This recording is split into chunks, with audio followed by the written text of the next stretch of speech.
علیکم ورحمۃ اللہ وبرکاتہ۔ وعلیکم السلام ورحمۃ اللہ وبرکاتہ۔ الحمدللہ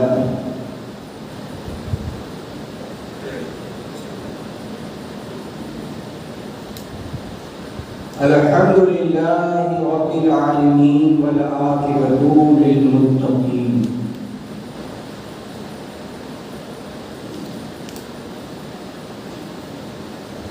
الصلاة والسلام على من كان نبيا وآدم بين الماء والطين، وعلى آله وصحبه وأزواجه وذرياته وأهل بيته أجمعين، أما بعد فأعوذ بالله من الشيطان الرجيم، بفضل کرم بسم اللہ الرحمن الرحیم۔ ان اول بیت وضع للناس ببکۃ مبارکۃ ھدی للعالمین۔ صدق اللہ مولانا العظیم وصدق رسوله النبي الأمين المتين الكريم، ونحن على ذلك لمن الشاهدين والشاكرين، والحمد لله رب العالمين۔ إن الله وملائكته يصلون على النبي يا أيها الذين آمنوا صلوا عليه وسلموا تسليما۔ الصلاة والسلام على محمد صلی اللہ تعالی علیہ وآلہ وسلم۔ سبحان ربک رب العزۃ عما یصفون والسلام علی المرسلین والحمد للہ رب العالمین برحمتک یا ارحم الراحمین۔ شاہی جمعہ مسجد میں حاضر باش جملہ سادات کرام بالخصوص حضرت سید اشرف القواعد اور حضرت سید شبیر حسین کا مصحف بزم پاک میں حاضر باش جملہ حجاج ضعیف عمر میں بزرگوں ہم عمر ساتھیوں اور رسول اللہ صلی اللہ علیہ وآلہ وسلم کے سنت کے اعتبار قرآن مجید اور قرآن حمید کی بڑی مشہور و معروف آیت مقدسہ کو تلاوت کرنے کا سبق حاصل کیا۔ کیونکہ آج 29 شوال ہے، اللہ چاہے تو آج چاند خوب جائے، اس کے بعد جو مہینہ آئے گا اسلامی 11واں مہینہ ہے، جسے ہمارا ذوالقعدہ کے نام سے جاتے ہیں، اور ذوالقعدہ کا مہینہ جیسے ہی آتا ہے تو جو مومن ہیں، جو سچے عاشق ہیں، جو سچے دیوانے ہیں، ان کا ذہن، ان کا فکر، ان کی دین، ان کی آرزو، ان کی تمنا میں انگڑائی لینے لگتی ہے کہ کب ہمارا بلاوا آ جائے، تو کبھی ہماری مکے میں حاضر ہو جائے، کبھی مدینہ میں حاضر ہو جائے۔ اس مناسبت کے تعلق سے قرآن مجید کی بڑی معروف آیت پاک کو آپ حضرات کے سامنے سرنمائے بیان قرار دیا ہے۔